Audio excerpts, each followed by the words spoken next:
I mean, hiring is an art form, and I'm still learning. So I'm listening, but I'm learning. I think I've made some really spectacular hires, and then I've made some hires that didn't turn out as well as I had hoped. And it's really, for me, like Liz said, it's a values match.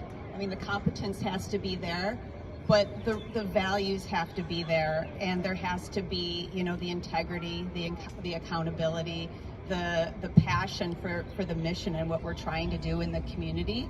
And there has to be some joy in their work too, because it's pretty heavy work that we're undertaking, and it needs to feel good to that person. They need to have that fulfillment, right? I think that Devin nailed it. You have got to build a diverse team. The team has got to be diverse at your leadership level, at every level of the organization. Organizations led by diverse teams are more successful. They make better decisions. They're more nimble.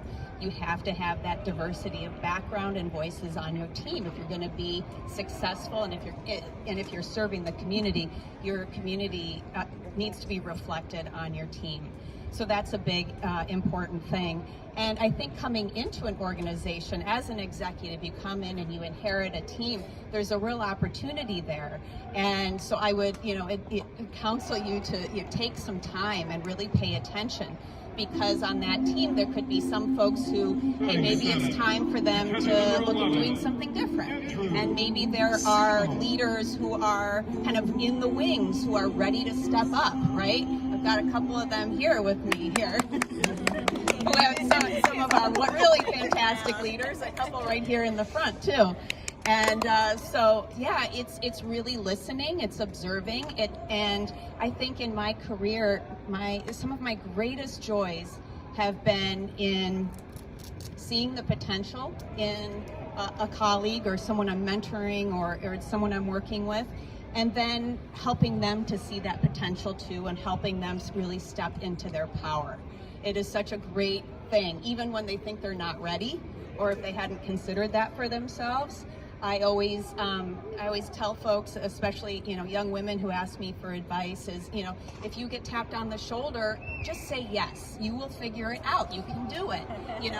And Devin said too, like, don't wait until you're ready. You're never going to be ready. Just do it.